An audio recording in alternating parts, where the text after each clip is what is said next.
Hi, my name is Tim, and I am with Teen Esteem. Teen Esteem is an organization that's been in the Bay Area for going on 30 years now, hard to believe. But we are all about giving information, providing information that will equip, empower, educate, young people to make healthy choices. That goal has now trickled into families. We're all about meeting with parents like yourselves and giving you information that will hopefully encourage you and empower you to understand, first of all, the culture that your children are living in, the issues that they're facing, and how to just come alongside them and give them the support that they need.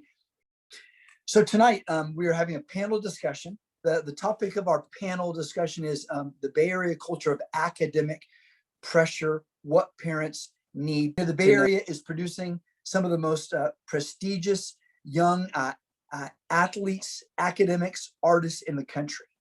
And it's exciting, and we're thrilled that so many young people are really setting the standard, in all those different areas. But there can be a price to pay for that. And that's one of the things that we want to look at tonight, is the dark side, if you will, that can go with this pressure that often accompanies excellence, academic excellence, artistic excellence, athletic excellence, those kinds of things. So we have three experts that we have assembled tonight to share with you, and I'm going to let them introduce themselves a little more formally. I'll let them wave to you so you know who they are. First of all, we have Avani. You want to wave your hand so they can see who you are? She's a high school student. She'll be talking to us. Then we have Nivedita. You want to wave your hand? Oh, there you go. Thank you so much. And she is a professional with the SR San Ramon Valley USD Senior Primary Intervention paraprofessional. And so she'll be explaining a little bit about what she is doing and what she brings to the table. And then we've got Joe Ionora. Joe is a MFT counselor. He's currently positioned at Doherty Valley High School, wears a lot of hats, and he's going to be providing us with some wonderful information tonight that we hope will be of encouragement to you. So what we'd like to do first is we want to go to our youngest panelist, Avani, and we want to just hear from you. Thanks so much again, Avani, for joining us. But we just wanted to give you a moment to share your story and tell us why you're so passionate about this topic of mental health in our young people in our community. Hi, yeah, I'm Avani. Thank you for the introduction. Yeah, so I'm here today because I started a soon-to-be nonprofit organization. We're working on that, called Not the End. So basically our goal is to stimulate conversation around mental health and suicide through peer-to-peer connection and communication, since it's kind of the idea of from a teen for another teen. So that's basically what my thought process behind that was. But yes, like Tim said, thank you for the introduction. There is a story behind why I created Not the End. And it started in as early as middle school and in 8th grade, which is when I started finding my passion in mental health and mental wellness, because a lot of my peers and my friends around me started developing mental illnesses, whether it was anxiety, depression, eating disorders, and even suicidal tendencies. And it was a very, very tough environment for all of us to be in, especially because I was probably 12 or 13 years old, and the rest of us really didn't know how to deal with it, because up till that point, me personally, I've never heard of a mental illness or what that was. Since then, all I've heard about was physical health, which is one of the main points of today, like how physical health and mental health are just equally as important. But yeah, so we were in that negative environment, and we were really relying on each other for support because my friends didn't know who else to reach out to. And, it's kind of like a journey. So for a while, everything was okay. And then we'd fall into a pit. And that's when those 2 a.m. conversations started, which I shouldn't even have been awake at the time. But we'd stay up until 2 a.m. working on homework and things like that. And they started sharing more information with me about themselves. And we started talking into a bit more of a deeper conversation. And that's when they finally shared with me that they were self-harming themselves and they were harming themselves. And honestly, at that time, I really did not understand why, or I didn't understand the thought process or even how to respond to such a comment, what to say. So I was pretty lost. And like the average teen, I searched it up on Google, hoping that I would get some kind of answer from like Google Doctor and like trying to figure out what to say. But soon I realized that the best thing I could do as a high school student, no, as a middle school student at the time, was to just listen to them and be there for them. But quickly, what the things they were telling me about got beyond the scope of what I could really help them with. So, and then again, that cycle happened. Everything was okay, and then we fell into that pit once again. And I finally heard those dreaded words. They told me that they wanted to die. Now, as a 12 and 13-year-old, I thought at first, my first thought was maybe they're just joking. But you know, there was always that lingering thought in my mind, what if they're not joking and this is a serious problem? And that was something I never considered before. I never thought I would have to consider, especially since I was in middle school. So I thought about calling my parents and letting them know. But again, it was 3 a.m. I didn't want to disturb them. And my friend was constantly telling me, don't tell adults. Don't tell any adults. I don't want my parents to find out. Because they were so scared of their parents finding out and seeing what their reaction to that would be. They were in the mindset that something was wrong with them, and they had no idea how their parents would react. So they told me not to tell anyone, which made me really stressed out as well. And it was really, again, like I was saying, it created a really negative environment for all of us because we were all trying to rely on each other without telling any adults, which in hindsight, we definitely should have. But yeah, somehow we were able to talk through it and they were able to make it through that. But the next day, I'm not sure what it really was, but while we were talking, I really thought that if I didn't call the National Suicide Prevention Hotline at that moment, my friend wouldn't be here with us anymore. I thought that if I really did not tell anyone else, I wouldn't be able to see my friend again. And that was something really hard that I had to struggle with. And I had to make that decision to go against what they were saying and tell someone, because I'd rather have my friend here with me today than have been wondering what could I have done back then and trying to decide, than thinking maybe they would have been mad at me or something like that. It's more valuable that they're still here with us today. So I remember, I was on Hangouts. One of the first calls I made on my phone was the National Suicide Prevention Hotline. And I talked it through I mediated between them and we were able to talk through. Fortunately, they're still here with us today. And they have support from their parents because they were able to communicate with them eventually. And yeah, they're doing pretty well now. Of course, depression, which is what they had, is a journey. So everything doesn't magically get okay as soon as you get a therapist or anything like that. But, they're more accepting of how they're dealing with what they have and able to tell their parents and communicate, which is a huge step. Being there for your child and being there as someone that they can talk to about literally anything. Now, I'm not saying that if they tell you things like this, you shouldn't act surprised or you shouldn't be shocked, because it's a natural human reaction to be so surprised to something like that. But it's really just making sure that you are someone that your child can come to is so important. And honestly, it could save a life and in the end. So yeah, that's why I created Not the End. We've had a conference and we're focusing on teens and parents speaking to others. We're working on more events in the future, like with Teen Esteem.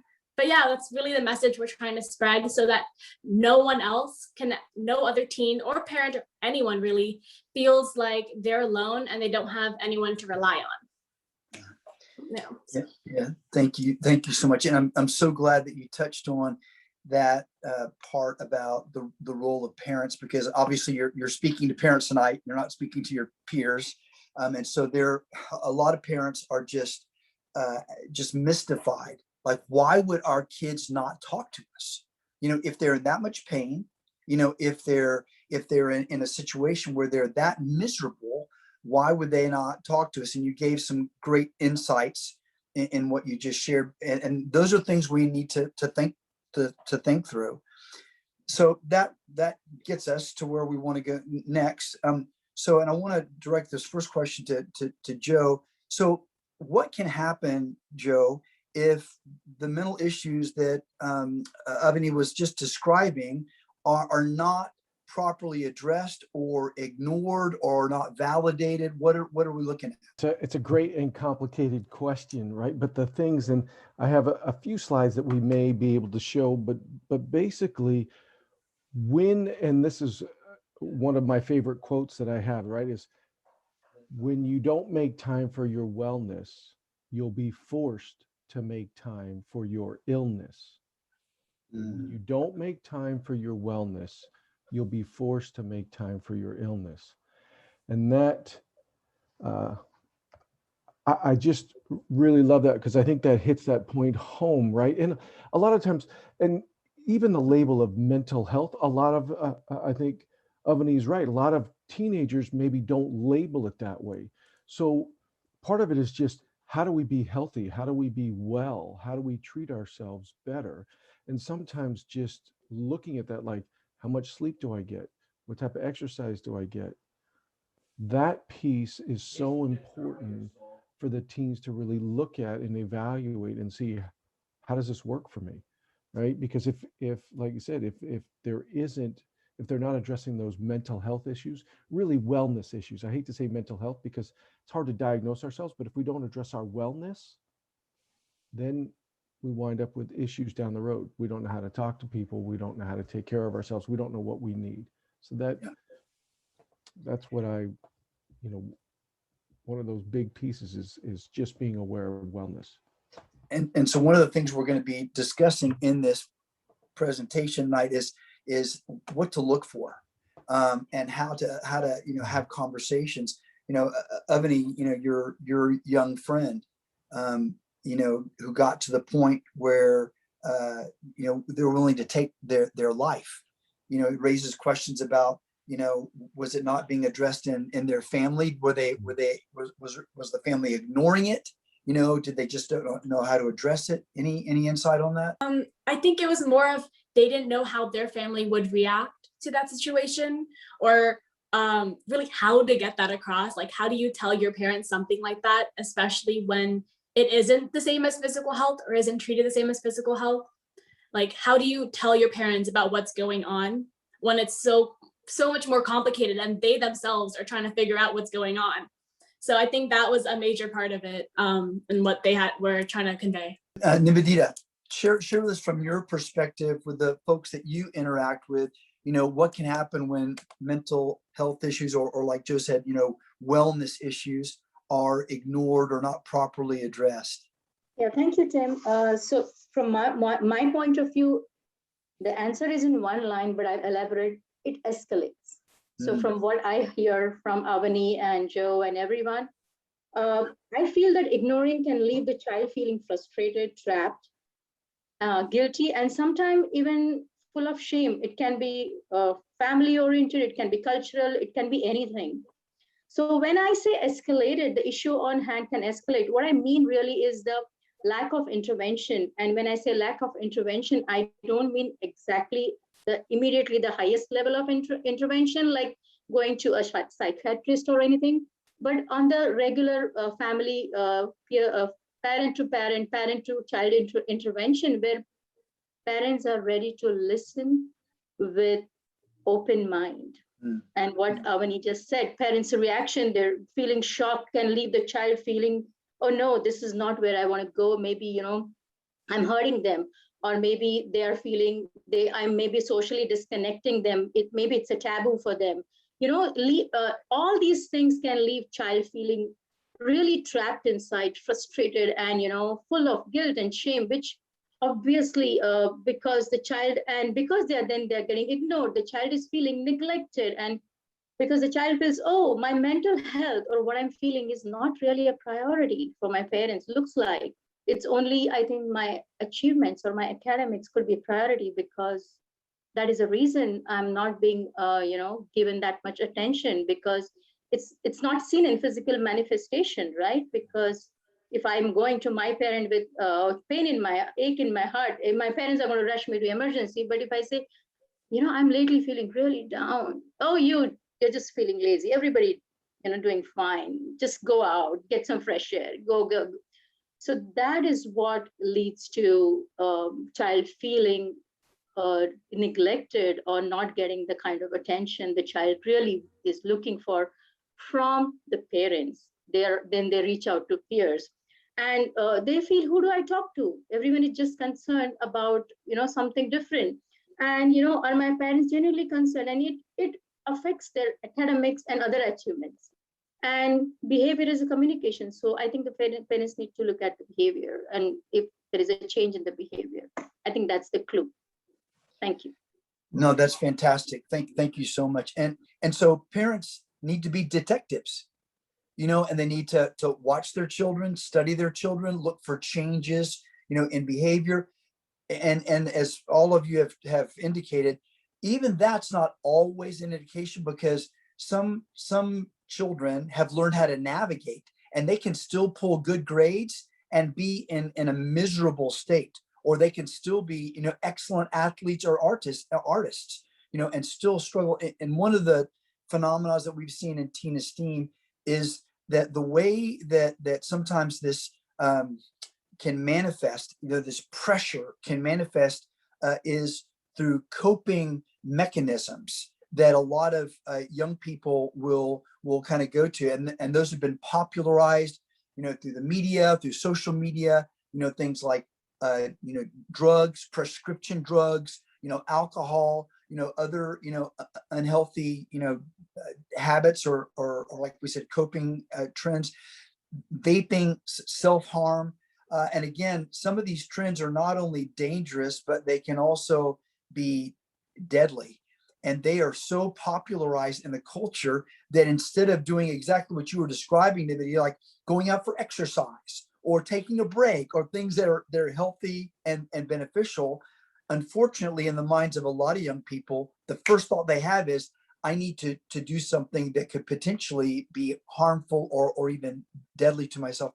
One of the pieces of information that we feel is so important to share with you parents, 90% of addictions start during the teen years, whether it's alcohol, narcotics, prescription meds, pornography, whatever it may be. 90% of addictions start during teen years. So what does that tell us? Intervention is critical, and the earlier the better. Otherwise, our children are going to carry on addictive behaviors, into their future years. So insightful. Thank all three of you for sharing that. So let's transition to the idea of tools and techniques to help parents and students become more effective in being honest and transparent and vulnerable with one another. So we're looking for techniques and tools for improving communication. Joe, help us out. What you got? Okay, so this is where the rubber meets the road, right? And I love what Ebony was saying about parents, because so let me give you the flip side of that. As a parent, sometimes we get scared and nervous, like, well, what happens if I say the wrong thing and I mess my kid up more, right? So there's no handbook. So we get nervous sometimes. Some parents, like myself, can get nervous. Am I doing the right thing? Or I take the easy way. Well, this is what my dad said to me, so this is what I'll say to you, because I don't know. But for me, parenting involves being vulnerable, right? I mean, look at us. I'm the adult. I go to work. I look put together for the most part, right? I'm a professional. My kids are looking at that. What possible problem could this guy have, right? My dad, how could he be anything but perfect? And so sometimes that's hard for a kid to be able to open up, which is why it's so important as a parent to reverse that piece, to share the vulnerability. Hey, this stuff makes me nervous. Hey, I'm worried about this. I'm not sure. I feel like I'm missing something with you, but I don't know what it is. Can you help me? Right? I get nervous that I may mess up. And so I'm trying to do this. How am I doing? Right? So asking for assurance, for feedback, being vulnerable that, look, I I'm not perfect, right? This stuff is hard for me. I know it looks like I'm put together, but you know, I get scared. I get anxious. Sometimes having our kids even watch us emote, right? Being vulnerable. How many times has your kid seen you cry over something that's powerful or something that touched you or something, right? Because a lot of times joy is the thing that we show. But when have we shown, heartbreak, failure, upsetness, sadness, grief? These are also that other side that oftentimes we shield people, our kids from, right? And it's real important that they see and model this, because if they can see that, like, hey, my dad cries and that's okay. But my dad gets upset, my dad gets scared. If he does, and look at him, it must be okay. This is an okay feeling. It's a feeling that I should be in touch with, and I can see it. They have modeled it. And that, I think, is real powerful, or can be real powerful for kids to see that their parent has some of the same feelings and issues that they do. So important. I can't tell you how many times in Tina's team presentations, when we've asked, students these questions, some of them have about how they communicate with their parents or what they communicate with their parents about. Students who say, oh, I never talk to my parents. And so we probe that a little bit. We're like, well, why? They're like, because I tried one time, and they say, and mom or dad flipped out. And so in my mind, that was like, put me in shutdown mode. And I realized I will no longer, trust them with important information because they don't know how to handle it. And that's how they perceived it. It may just been a moment for you. And if you look back at that, you may have said, oh, I would have been fine if we had, if that would have been a different day or a different time or whatever. But all your son or daughter remembers is that was how you responded in that moment when I needed you. And so now I'm no longer going to give you that access. And if they're not going to talk to you about it, they're going to find someone else. And the chances are that that person's not going to share your same values, wouldn't come at them the same way. So this is why it's so important to just kind of just dig deep and say, okay, I may not like what I'm hearing right now, but man, I'm so grateful that my child is talking to me, because this may not always be the case. So now I have to figure out how to navigate through all of that. Nivedita, give us some of your insights about that question about effective ways to communicate with our kids. Yeah, I have one word answer, which I'll of course elaborate: model. Modeling, coming from a place of genuine curiosity, even as a parent, because I'm learning with my child. And when my child comes with something that I'm not ready for or prepared for, of course, like I'm going to piggyback on what Joe says. As a parent, you can get thrown away and you can be vulnerable. But if I collect myself and I come from a place of genuine curiosity and question, oh, I would really like to know more about it. And it all comes from understanding, learning about child's interests, passions, or whatever the child is coming with in that moment, entering their world. And as Joe rightly said, letting them enter yours, letting them know that you are a human. You are not a robot or a superhuman, and the dialogue is important, which I mean is two-way communication, not just one way. Dialogue is important because there you're listening and honoring differences. And in that way, it means being open to your doubts. When open about your doubts, okay, I doubt that what you just said, I don't know if I understand, or I don't know, I agree with it right now. And it does not necessarily mean what I'm saying is you agree with everything that the child is throwing at you, and that just to make the child happy or just to show that you are the coolest parent.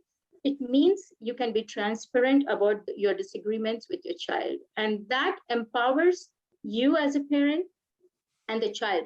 But that, letting them know that you disagree has its own way of saying that.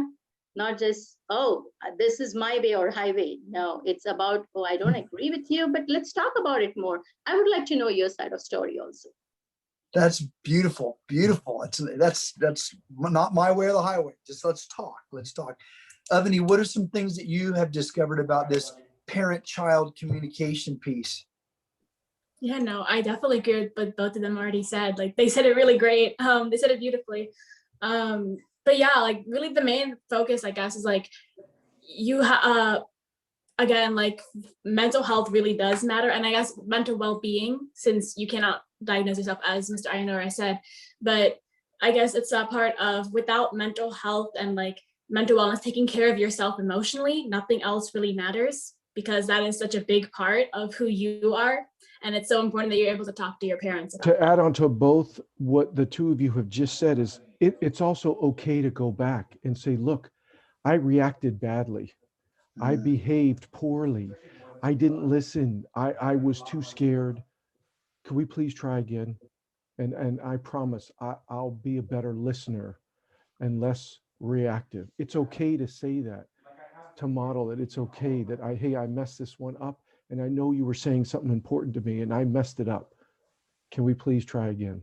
It's called modeling humility, and it's not always easy.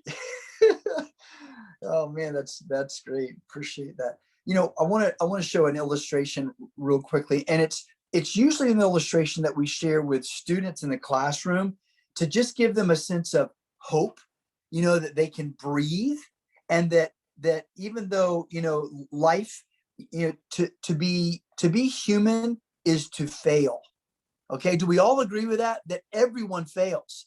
It doesn't matter who you are. That's just part of the human experience. That we fail. But when we do fail, the question is, now what? What are you going to do? Are you going to not get up? Are you going to get up and brush yourself off and learn from your mistake?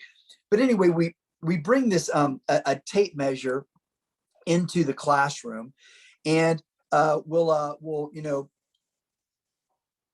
extend it, along as far as we can.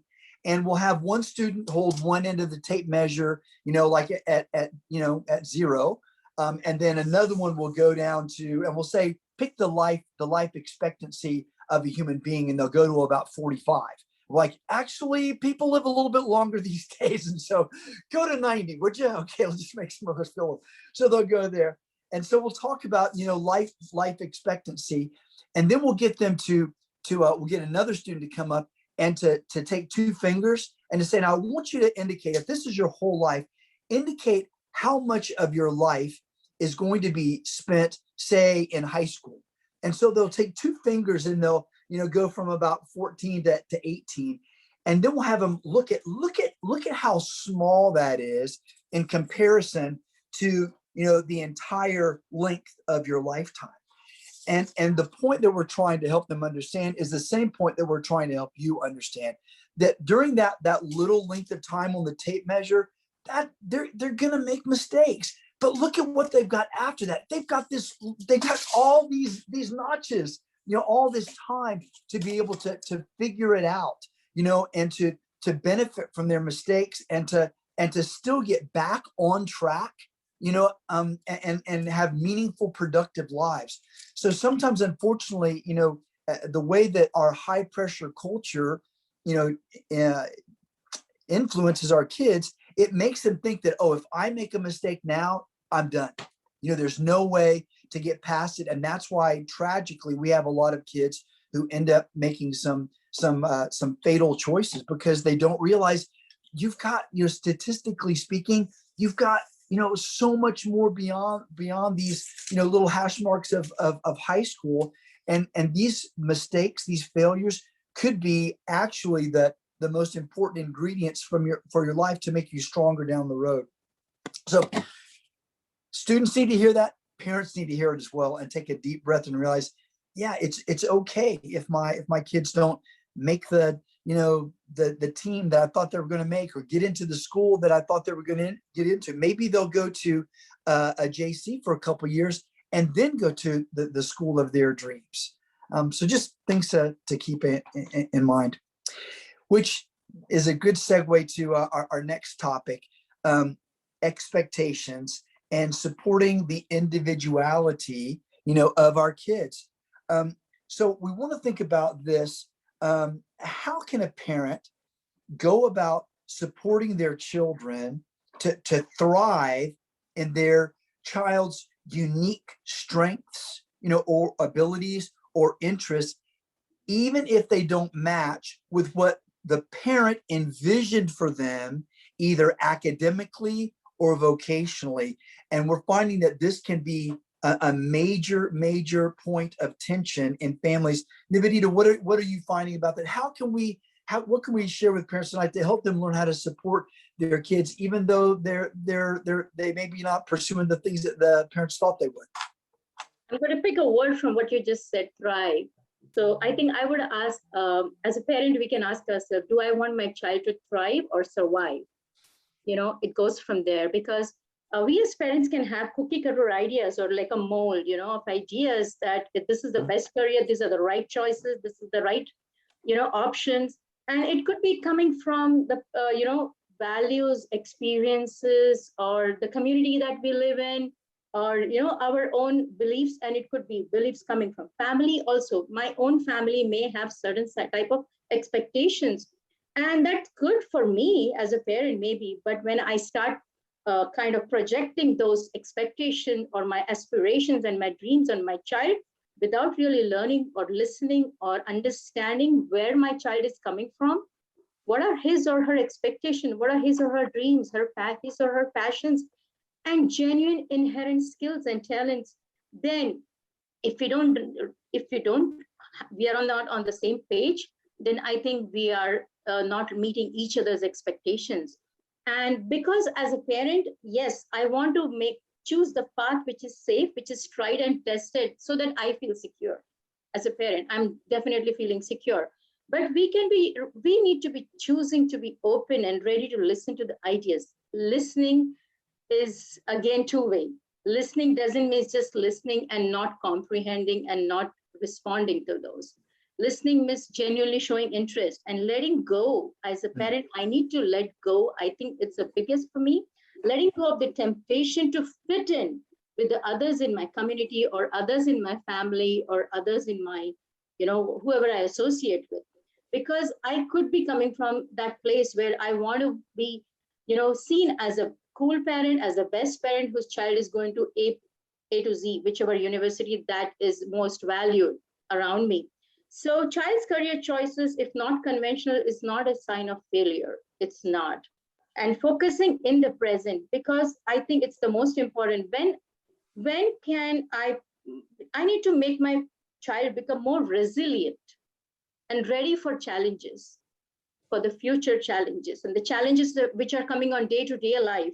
And children are growing and things change as they mature, So we cannot rush the process of maturation by expecting them to make the career choice that we see fit or make the choices that we see fit, because we are coming from the brain, which hopefully is matured. And we are expecting them to make those choices because, they're just coming from my side of my perception. And that's all I want to say right now. And that's fantastic and a lot for us to think about. Joe, do you have any thoughts about this topic? Yeah, I love this topic, because so often, especially when I'm working with teenagers, they come in, I'm not like so-and-so, I want to be more like this. And I say, look, if we line 10 people up, you'll fall smack dab in the middle. You may be taller than 5, shorter than 5, smarter than 5, not as smart as 5, right? So there's always a comparison. So I'm constantly telling parents, let the kid use their own measuring stick, right? Instead of measuring up against somebody else all the time. I'm not as smart as so-and-so. I'm not as tall as so-and-so. I'm not as good looking as so-and-so. I'm not as career driven as so-and-so. That piece I encourage us to stop doing, right? We constantly compare our siblings, right? I'm lucky. I have 3 very different children. Well, they're mostly grown adults now, but it's helping them to recognize what their gifts are and then enhancing, how can I enhance and deepen their gifts, their talents, their strengths, and help them examine their weakness and really try and get it better or downplay it so that the strengths overcome those pieces, right? So it's helping them to explore their own self-worth, their own value, so that then they can be their own measuring stick. This is what I want. I can be happy for someone who's smarter or not as smart or taller or shorter or whatever that is, but I'm me. I'm the way it is. So important for us to hear. And parents, first of all, thank you again for being here, because the fact that you're here communicates just a beautiful message to us that you care about your children and that you want them to thrive. The situation that we find ourselves in is going to be different for every parent. Some parents have a very loose kind of idea about, hey, whatever my child wants to do, they can do. That's one end of the spectrum. The other end of the spectrum is, no, from the time I was a child, that's how I was raised, that my path was set out for me. So that's exactly what I'm going to do. I'm going to set out my path for my children. And that's how I've been raised. That's my thinking, my culture, whatever you want to, however you want to do. So we have these two ends of the spectrum in our community that people operate from, which sometimes sends confusing messages to kids, because as they talk about things, some kids say, well, my parents don't care what I do.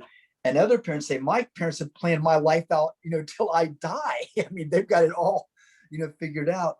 So you've got a challenging job, and we just want to affirm that. Challenging, but so critically important.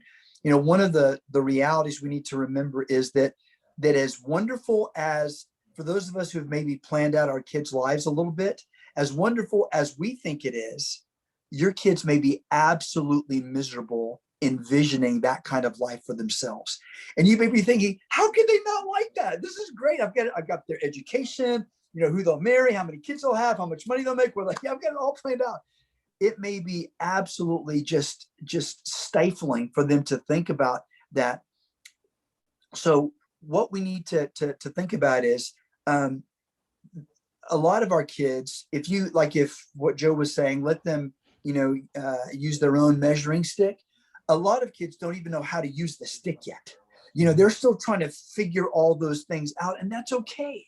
That's what these developmental years are all about.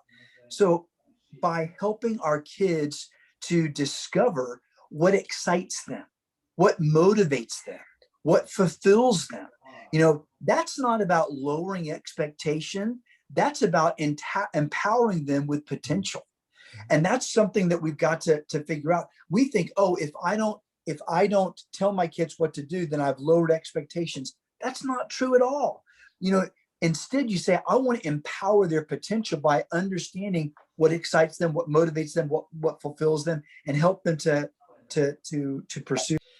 The thing that we need to keep in mind is this: according to pre-COVID stats, 1/3 of all college students drop out of college within the first year.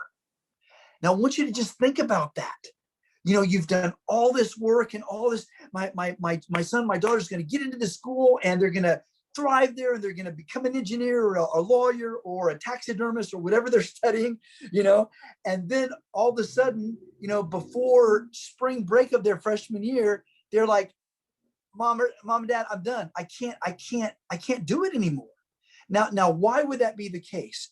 Well, through research, what we found is that many of them are simply not ready. They just were not ready to launch into that kind of freedom, that kind of environment, whether it's academically or emotionally or mentally. There's all kinds of reasons, but they find themselves in a field of study that they're completely disinterested in, and then they become disillusioned. So that's the reality that we have in our country right now, and that's where parents need to step in and provide the necessary support for their children. There may not be a more important moment for a parent to let their child know how valuable they are to them than when a child has basically dropped out of college. Because for some kids, all they can think of is, my parents are going to disown me. They've got to be so ashamed of the fact that I didn't successfully complete this goal that they've been talking to me about, for years. And there could not probably be a more important moment for you to reassure, your kids that they are loved for who they are, not for what they achieve or what they don't achieve, or or who we thought they'd turn out to be. You know, they need to be reassured that, hey, we gave this a try, and if I pushed you too hard, then I need to ask for your forgiveness. I was trying to help and support, and I thought that you wanted this, but if that's not what you wanted, I need to ask for your forgiveness. But say, to reassure them of their uniqueness, their individuality, and again, trying to do what you can to say, let's go back to the drawing board and let's figure out what motivates you, what excites you, you know, what passions do you have, because I know you've got the potential to change the world. Those messages need to be communicated. So to wrap up, let's talk about again, tangible ideas. How do we support our kids in their uniqueness? Yeah. So really, it's so at least from my perspective, helping them identify the difference between who they are as people and how they feel is really important, right? So instead of, hey, I'm scared, I'm angry, I'm upset. No, I see you're feeling scared, you're feeling upset, but you are strong, you are competent, you are vulnerable. Labeling that versus I am my feeling, right? So helping them separate those things so that they can work through the feeling. Like, being scared is not who I am as a person. I am competent, and sometimes I feel scared. I am capable, and sometimes I feel nervous. Those things are okay. It normalizes the feelings and allows us to deal with it, allows them to deal with it. Right? So that would be my piece. Yeah, excellent. Thank you. Nivedita, what would you say to that? Just how can we best support the uniqueness of our children? So my daughter chose Korean language as a major to do her undergrad in. And trust me, I had no idea of K of Korean. And when she chose that as it's unconventional choice. I mean, even in the supermarket, somebody asks her, what are you Korean? What are you going to do with it? I mean, she has heard it so many times. But today she chose to go to community college, the local community college after she graduated from high school, local high school, and she chose that because she was really finding what she wanted to do. Somewhere in the back of mind, she had an idea that she loves languages. She can speak 7 languages, and she loves them. So I supported it, but it came after a lot of debate, research, discussions. And at one point, when she even told me recently that, why not I go to South Korea and learn? And then, okay, that threw another thing at us. And okay, what about that? Why you want to go? What made you choose that? What is the behind it? And we talked about her career options. And then, today she's transferred to UC Irvine. UC Irvine has gladly accepted her. And I know that she feels so connected. She just can't wait to go to university and study and go abroad and study, because she's following her innate strength of language learning. And I think that is what is making her feel so good about herself and her subject, that she's interning also. But I feel letting her follow her passion, yes, that comes with the cost of, all thinking, is it right or, wrong or right? But if you are ready for open discussions and you do your own research, you let them and you compare notes, yes, it works. Because at the end of the day, we are on the same team. Beautiful. Thank you so much. Avani, what are some of your thoughts about that? I kind of I have a personal story with that too, like within my own family as well. Because I transferred like in the beginning of 2020 to an independent study school in our district. And, that's not a very conventional thing to do, transferring to an independent study school. Like, my parents had so many concerns, and like the social aspect, will you have friends? What will you be able to talk to others? What will you do with all that free time? And those are things we had to talk through. It took like months of like talking to each other and communicating, and me explaining to them, this is what I want to do. With this time, I've been able to create Not the End. I've been able to take college classes and prepare for my future on majors and topics that I'm interested in. So, and through that, they were able to see like, oh, okay, so she's doing this and she's taking that time for herself that she now has to explore her passions in mental health and do things like this conference, like this event, and as well as take college classes and things that she's interested in. So they were really supportive of that once we had that kind of communication, which is so important. Beautiful. When I graduated from high school, I went to a four-year university, and my parents said, you know, son, you can study what you want, but there's two things that you need to be aware of. We're giving you freedom, but we're also expecting accountability. Freedom and accountability. And I said, I didn't know what those words meant. Those weren't on my SAT test. And so I'm like, what do those mean? And they said, well, freedom, you can study what you want to. We know this university, we know what it offers. You can study what you want to, but we're not going to write the checks for you to be at that school and you fail classes. You need to be in your classes. You need to be committed to what you're doing. We'll be glad to help financially support this, but there's accountability. You must do what you need to do. And I said, okay, that sounds great. Freedom and accountability. I can do that. So I started off as a pre-med biology major. Okay. And I got about one semester into it, and I thought, this is too much work. There's no way. And so there's no way I can fulfill the accountability part of it. So I quickly switched to become a forestry major. And I thought, this is great. I'll be like I'll work for the national parks as a forest ranger. And that was all wonderful until I found out that I had to take organic chemistry. And I thought, there's no way that I'm going to take organic chemistry. So then I was looking at all my friends who had all this free time, and I'm like, what are you studying? And they said, oh, we're in the business school. And I'm like, that's my ticket. So then I transferred to the business school, and I became an accounting major, until I found out that accounting majors, they never get outside. They work in these little cubicles, and that's all they do. And I thought, there's no way I could be an accountant.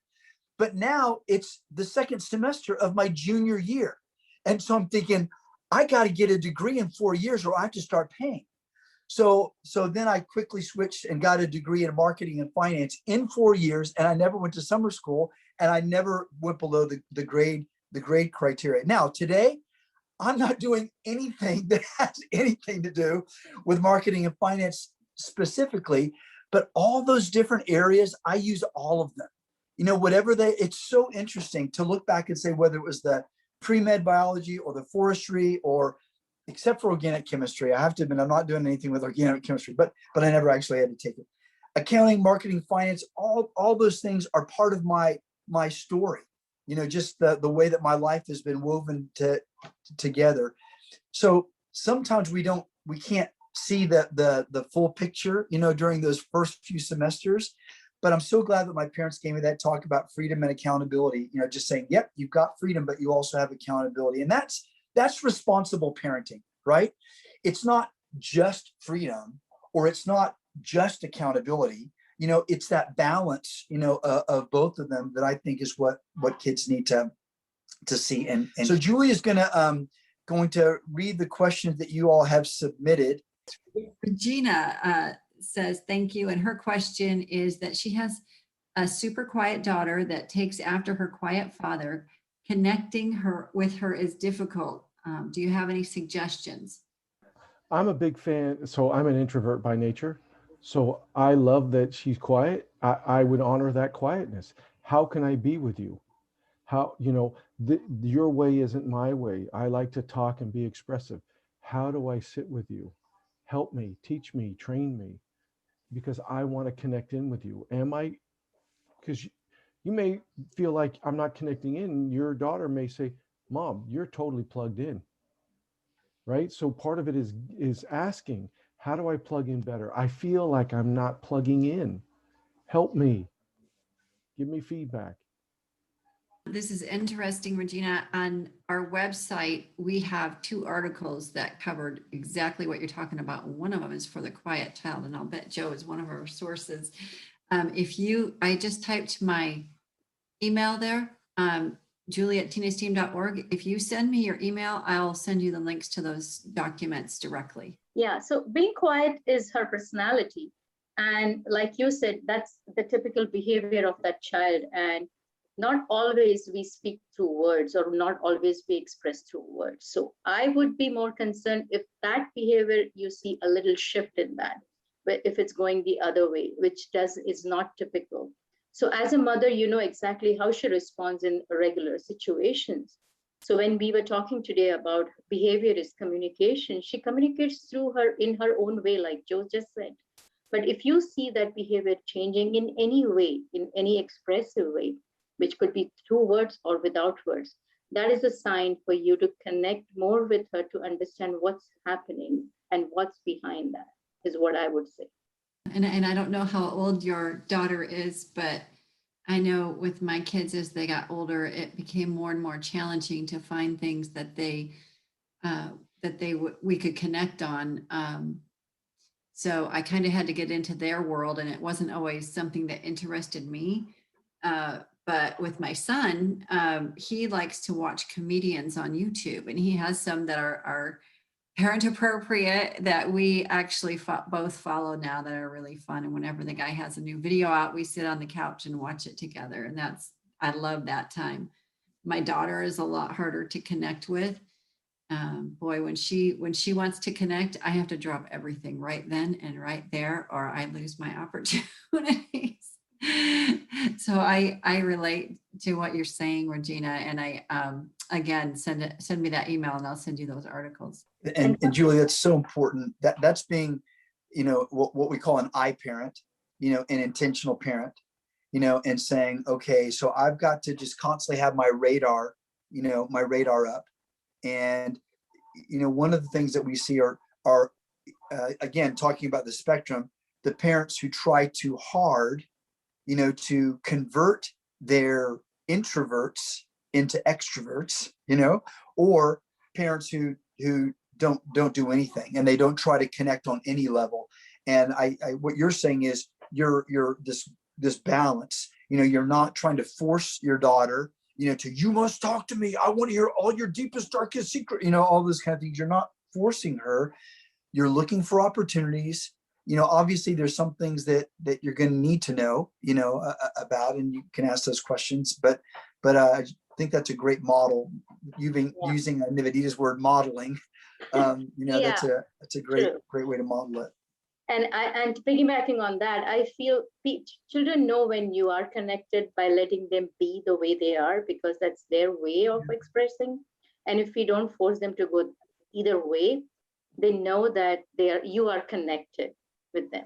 They just know. So they will reach out to you when they want something more out of it. That reminds me of what our founder, Linda, calls non-agenda time. And spending time with our kids where we're not talking about their grades, not talking about their friend choices, not talking about anything other than just wanting to hang out with them because we love them. And that sends the message that we love them and just want to spend time with them. And to a kid, time spent with them equals my parents' love. So we can't emphasize enough to make sure that we set aside in our busy worlds, that we set aside time to have that one-on-one. I do want to say one more thing about Avani, and I appreciate so much something she said that I think might have gone undetected, but she said when she chose, venture, and DVC and an unknown major, she had a very long conversation with her parents. And I don't know if you heard what she was saying is she said that they eventually understood. Okay. That's amazing. Okay. That again, this was not the path that they would have laid out for her, but through conversation, and explanation, they were able to get to the point where they said, this is not what we would have chosen for you necessarily, but we're gonna join the Avani team and we're gonna be a part of it. How long did that take, Avani? Was that over days, weeks, months? What did that look like? That was probably around like a 2-month process. It took a while, and obviously I'm not saying like now it's like immediate switch too, like it's not like oh yeah, whatever you want to do, we'll let you do it, like I don't get full free reign, which is fine with me, but like, you know, it's like that a matter of continuing those conversations. And we still have those conversations at home. They'll check in with me and they'll be like, you're staying on top of your studies and things, right? Like, you know, like you're like, you're gonna be doing this along with this, and you're not just wasting all that extra time, because they're putting their trust into me. So it's kind of like what you were saying, Tim, about the accountability and freedom kind of thing, and that balance. Yeah. I guess that's what I can mainly tie it into. Yeah, that's good. Panelists, thank you again for being, you know, so gracious to join us tonight. And our hope is that, again, as you reconnect with your kids, even tonight, that there will be a sense of, okay, I need to learn how to listen to them. I need to not ignore, you know, kind of warning signs that might indicate that maybe my children are more stressed than I ever realized. And to be able to help them unplug, you know, the teen brain. How long is the adolescent brain developing, Joe? When does it stop developing? Well, 25-ish, depending on who you talk to. But Okay, yes. so keep that in mind, that their brains are developing. And so the idea that they're able to, you know, make wise long-term decisions, you know, at age 13, 14, you know, whatever, is not going to happen, you know. So being able to come alongside them and to be the parents that they need, and to help them to celebrate their individuality, their uniqueness, give them the guidance that they need, and just watch them flourish when they sense that you are part of their support team and that you are giving them freedoms, but there are accountability, you know, that there's accountability that goes with life as well. There's a question here. What are the signs of stress? She gets the response, I'm fine, and can't get the child to, her child to talk to her. So if I can, because my question would be, right, there's conversation killers and conversation starters. So if I were to ask Tim, how you doing? Tim, more likely than not, would say fine.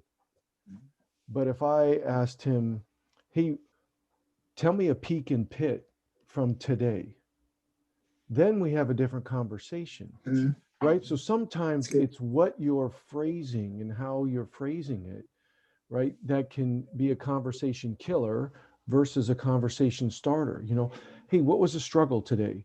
What put a smile on your face today? You know, what was one thing you wish was different about today? Those are conversation starters that you can't say fine, right? I mean, two of my three kids are boys. Mostly they grunt as a response. So to get something more than that, you really have to ask the right question. Otherwise, you're going to get either a monosyllabic, right, or a sound. So that would be my input there. Nivedita made a great point earlier when she said, look for changes in behavior. Now, every change in behavior doesn't necessarily mean, oh no, my child is depressed or stressed, or, you know, that they could be going through puberty. You know, they could have had a breakup with a girlfriend or boy, whatever. You know, there's all kinds of things that might have tripped that. But again, always having our radars up, you know, listening, watching, observing, and making sure that there are healthy coping mechanisms that are always available to our kids, even if they look like they're thriving.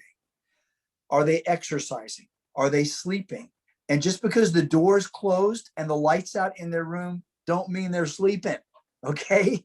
If they get a screen in their room, okay, there's always the possibility that they're doing what Avani was telling us about, staying up till 2 o'clock in the morning, you know, with their friends. But making sure they've got these healthy coping habits, exercise, you know, eating properly, sleeping, making sure mandatory study breaks. You know, if your son or daughter are studying for hours on end, or they tell you they're studying for hours on end, man, say, okay, we're done. We're taking a walk, you know, or you're coming with me to the grocery store or whatever, you know. Just think about those healthy things that they may not be able to do for themselves. That's where they need your input. Let me share our resource slide. There we go. The National Suicide Hotline, obviously, Avani feels very strongly about that. They helped her through a difficult time with one of her friends. Contra Costa Crisis Center, you can call 211 or you can text HOPE. The Discovery Counseling Center is wonderful, and our schools in our area have amazing resources. So please don't forget about your schools. I think everybody's got a wellness center now, don't they, Joe? Every district I think that we work with has a wellness center. So if you miss any of those numbers, let me know. Julie@teenesteam.org. I can send those to you, or anything else that you might want. Thank you again for joining us, folks. And remember, if you would like to look at some of the other resources, please go to teenesteam.org. Lots and lots of resources. We're doing these kinds of parent events all the time. Avani has some information in the chat on her nonprofit as well, Not the End. Thank you, parents. Thank you. Thank you, panelists and parents.